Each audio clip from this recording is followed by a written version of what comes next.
Right. Suresh Rayudu గారు, ఆంధ్రప్రదేశ్కు ఎన్ని ఎక్కువ పెట్టుబడులు వచ్చినా మనం ఆహ్వానించాలి. ఎందుకంటే విభజిత ఆంధ్రప్రదేశ్లో ఆర్థిక లోటు అదొక సమస్య అనేది ఒకటి. రెండోది ఉపాధి అనేది ఇప్పుడు ప్రధానంగా టార్గెట్. అటు ఆర్థిక అభివృద్ధి, రెండు ఉపాధి కల్పన, ఈ రెండు ప్రధాన ఎజెండాగా ప్రభుత్వం ముందుకు పోతుంది. నిన్న ముఖ్యమంత్రి కూడా స్పెసిఫిక్గా దాన్ని మాట్లాడారు. సదస్సులో ఉన్నారు కదా, ఎలాంటి పాజిటివ్ వైబ్ క్రియేట్ అవుతోంది ఆంధ్రప్రదేశ్ అభివృద్ధి దిశగా, మీకేమనిపిస్తోంది? థ్యాంక్స్ అండి సతీష్ గారు. డెఫినెట్ గా ఇక్కడ మీరు వచ్చి ఇక్కడ ఉన్న ఉత్సాహం, ఇక్కడ ఉన్న ఎనర్జీ మీరు చూడాలి. అందుకే బయటకు వచ్చాను, ఎందుకంటే లోపల ఉండుంటే మీకు అసలు వినిపించేది కాదు. సో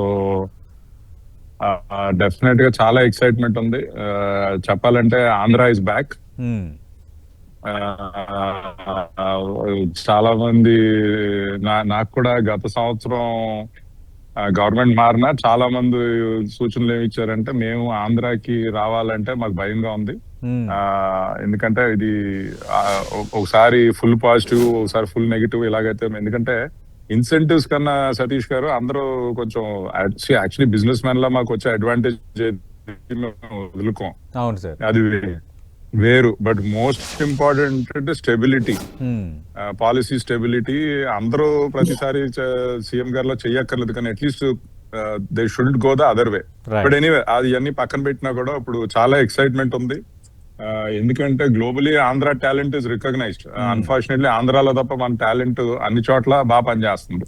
ఇవాళ హైదరాబాద్ అనండి, బెంగళూరు అనండి, మీరు శాన్ ఫ్రాన్సిస్కో అనండి, ఎక్కడికి వెళ్ళి ఆంధ్ర టాలెంట్ చాలా బాగా ఇదవుతుంది. సో ఇప్పుడు మన స్టేట్ లో మనం చేసుకునే అవకాశం వచ్చింది. చాలా ఉత్సాహం ఉంది. నేను కలుస్తున్నాను ఇన్వెస్టర్స్ ని, ఇంకా ప్రాస్పెక్టివ్ ఫ్యూచర్ లో వచ్చేవాళ్ళు కూడా ఇంకా చాలా ఉన్నారు. ఇది మొదలేనండి. నేను లోకేష్ గారి అంబిషన్, సీఎం గారి అంబిషన్ మన అందరికీ తెలిసిందే గత 30 సంవత్సరాలుగా. కానీ లోకేష్ గారు కూడా ఇప్పుడు $1 trillion ఇన్వెస్ట్మెంట్ అట్రాక్ట్ అంటున్నారు. సో దట్ ఈస్ ఇంపార్టెంట్ అండి. ఆ మెసేజ్ వెళ్తాం అందరికి, మన జనాభా కూడా, and for the investors also. Sir Suresh Rayudu గారు, అంటే 20 లక్షల ఉద్యోగాల కల్పన రానున్న 3-4 ఏళ్లలో చేయబోతున్నామని ముఖ్యమంత్రి చెప్తున్నారు. ప్రధానంగా మీరు సదస్సులో ఉన్నారు సార్. అంటే ఏ రంగాల్లో ఇప్పుడు కొత్త పెట్టుబడులు ఆంధ్రప్రదేశ్ రాబోతున్నాయి? ముఖ్యమంత్రి చెబుతున్నట్టుగా ఈ 20 లక్షల ఉద్యోగాల కల్పన సాధ్యమేనా? ఉపాధి నేనైతే అనుకుంటే 20 లక్షలు దాటేస్తుందండి, ఇంకా ఎక్కువ. అంటే వచ్చే 4-5 సంవత్సరాల్లో మనం గుర్తుపెట్టుకోవాల్సింది ఏంటంటే, ఇది అన్ని ఓవర్ నైట్ అయితే అయిపోవు కదా, రేపు పొద్దునకైతే అయిపోవు. అవును. బట్ వచ్చే ఇంకా 4 సంవత్సరాల్లో చూస్తే, మేము నిన్న డిస్కషన్ లో మేము అందరం చూస్తుంటే ఇది ఖచ్చితంగా 35 లక్షలు దాటే సూచనలు అయితే కనిపిస్తున్నాయండి ఈజీగా. మొమెంటం ఉంది, దానికి డైనమిజం ఉంది.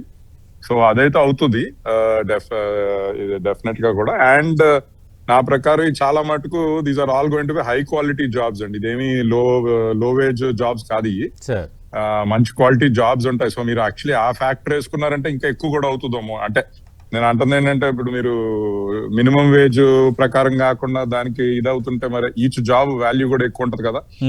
సో అది ఉంది. సో మీకు అంటుంది ఇప్పుడు ఓకే, మీరు డేటా ఇవి చూస్తున్నారు, కానీ మ్యానుఫ్యాక్చరింగ్ కూడా చాలా వస్తున్నాయి. స్టీల్ ప్రాసెసింగ్, పోర్ట్స్, ఇవన్నీ కూడా నేను అనుకుంటా మీరు నెక్స్ట్ ఇయర్ చూస్తే, నేను అనుకుంటే మినిమం నెంబర్ 2 to 3 times అవుతుందండి ఇది. ఎందుకంటే ఆ డైనమిజం ఇప్పుడే బిల్డప్ అవుతుంది, మొమెంటం బిల్డప్ అవుతుంది. అందరూ ఇప్పుడు పడతారు. ఇప్పుడు ఫుడ్ ప్రాసెసింగ్ అది కూడా మేము కొంచెం గట్టిగా ఆలోచిస్తున్నాం. So next year food processing లోనే దగ్గర ఒక 50,000 నుంచి 1,00,000 ఎట్లా తెప్పించాలా అని, అండ్ జాబ్స్ కూడా ఎట్లా క్రియేట్ చేయించాలని. సో దానికి ఎందుకంటే మంచి ఆపర్చునిటీ ఉంది ఎక్స్పోర్ట్ పరంగా కానీ. అండ్ ఇండియాలో కూడా అన్ని సిటీస్ లో కూడా హై క్వాలిటీ ఫుడ్ కోసం డిమాండ్ బాగా పెరుగుతుంది. అవును సార్. సో ఆంధ్రాని నెంబర్ 1 చాయిస్ గా ఎలా ప్రొవైడ్ అంటే, బ్రాండ్ ఆంధ్ర నుంచి ఫుడ్ వచ్చిందంటే సేఫ్టీ కోసం, క్వాలిటీ కోసం అదొక స్టాంప్ కింద పడిపోవాలని. ఎలాగైతే మనం జపాన్ అనుకుంటే ఏదనుకుంటామో అలాగే ఇమేజ్ క్రియేట్ అయిపోవాలి, ఒక బ్రాండ్ క్రియేట్ అయిపోవాలి, ఆంధ్ర చెయ్యాలని. సో అదేది కూడా ఓవర్ నైట్ అవ్వదు కదండి. అది కనీసం ఒక 7-8 సంవత్సరాలన్నా పడుతుంది, అది అవుతాను. కానీ అది అయ్యిందంటే ఇంకా ఫార్మర్స్ కూడా అప్పుడు గవర్నమెంట్ మీద డిపెండ్ అవ్వకూడదు అన్నది ఇది మా ఉద్దేశం. ఏంటంటే వాళ్ళే సెల్ఫ్ రెస్పెక్ట్ తోటి గవర్నమెంట్ మీద డిపెండ్ అవ్వకుండా వనరులన్నీ కరెక్ట్ గా వాడి ప్రొడక్టివిటీ పెంచుకుంటాం, ఎట్లా చేయాలని. అండ్ మమ్మల్ని అడిగారంటే పోల్ట్రీలో అలా మనం ఆంధ్రాను already we made it one of the best in the world. అవును సార్. సో మిగతా వర్గాల్లో కూడా ఎలా చేయాలన్నది. So I think that is the effort going on now అండి. ఓకే. అది డెఫినెట్ గా నెక్స్ట్ ఇయర్ కి మీరు చూస్తారు. నెక్స్ట్ ఇయర్ పార్ట్నర్షిప్ సమిట్ కి మీరు అది ఆ రిజల్ట్ చూస్తారు డెఫినెట్ గా. సార్, అంటే సురేష్ రెడ్డి గారు, ఖచ్చితంగా ప్రభుత్వం డిటర్మినేషన్ కానీ కమిట్మెంట్ని కానీ ఇంకా మనం తీసి పారేయలేము. అది కనిపిస్తూనే ఉంది లైవ్లో, దాన్ని ఇంకెవరు ఏం అనలేని వాతావరణం. మీ సిఐ అంటే సిఐఐ ద్వారా సహకారం ఎలా అందుతోంది? అంటే ప్రభుత్వ లక్ష్యానికి కొంత చేయూతన అందిస్తే ఆటోమేటిక్గా అవి గ్రౌండ్ అవుతాయి. మీరు ఇంటర్నేషనల్ సదస్సులకు కూడా అటెండ్ అవుతుంటారు, మీరు ఐఈసీ వైస్ చైర్మన్ కూడా ఉన్నారు. మీలాంటి వ్యక్తుల సహకారం ఎలా లభిస్తుంది ప్రభుత్వానికి?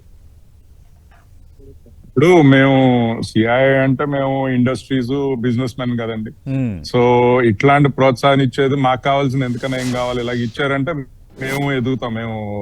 మాకు గోల్డెన్ ఆపర్చునిటీ కదా ఇది. సో అందుకని సిఐ ఇస్ వెరీ ఎక్సైటెడ్. మా మొత్తం లీడర్షిప్, నేషనల్ లీడర్షిప్ అందరూ ఉన్నారు. నిన్న ఇవాళ కూడా ఫుల్ గా పార్టిసిపేట్ చేస్తున్నారు. మేమే అందరిని తీసుకొస్తున్నాము. యూరోప్ నుంచి కానీ, యుఎస్ నుంచి కానీ, సౌదీ నుంచే 50 మంది స్పెషల్ ఫ్లైట్ వేసుకుని వచ్చారు బిజినెస్ మెన్, గవర్నమెంట్ మినిస్టర్లు అందరూని. అలాగే అన్ని దేశాల నుంచి, ఇప్పుడు కెనడా నుంచి వచ్చారు, ఆస్ట్రేలియా నుంచి, న్యూజిలాండ్ నుంచి, అన్ని దేశాల నుంచి వచ్చారండి. సిఐఐ ఆర్గనైజ్ చేసింది అదంతాని. సో ఎప్పుడు సిఐఐ కంటే చంద్రబాబు నాయుడు గారు అంటే ఒక స్పెషల్ ఎఫెక్షన్ అండి. ఎందుకంటే సిఐఐకి ఫస్ట్ ఇంపార్టెన్స్ ఇచ్చింది ఆయనే, అలాగే సిఐఐ కూడా మాక్సిమం ఇంపార్టెన్స్ ఇచ్చేది ఆయనకే. మీరు ఇప్పుడు చూసారంటే ఇది 8వ సారి మన రాష్ట్రంలో జరుగుతుంది. ఇది కంబైన్డ్ రాష్ట్రం గానీ, కొత్త రాష్ట్రం గానీ, ఇన్ని పార్ట్నర్షిప్ సమిట్లు ఏ రాష్ట్రంలో జరగలేదండి ఎప్పుడు ఈ గత 30 సంవత్సరాలుగా. అండ్ సో మాకెప్పుడు కూడా ఆంధ్రప్రదేశ్ పార్ట్నర్షిప్ సమిట్ అంటే దాని ఎఫెక్టివ్ వేరుగా ఉంటదండి, దాని స్కేలే వేరుగా ఉంటది. మిగతా స్టేట్స్ లో దీనికి నిజం చెప్పాలంటే 4వ వంతు స్కేల్ చేయాలంటే కూడా కష్టం మాకు. ఆంధ్రాలో ఎప్పుడు మాకు ఎక్సైట్మెంట్, ఆ సపోర్ట్ వస్తుంది. ఆ రేంజ్ వేరేగా ఉంటుంది. నెక్స్ట్ ఇయర్ ఇంకా చూడండి, ఇంకా అసలు వేరే రేంజ్ లో ఉంటుంది.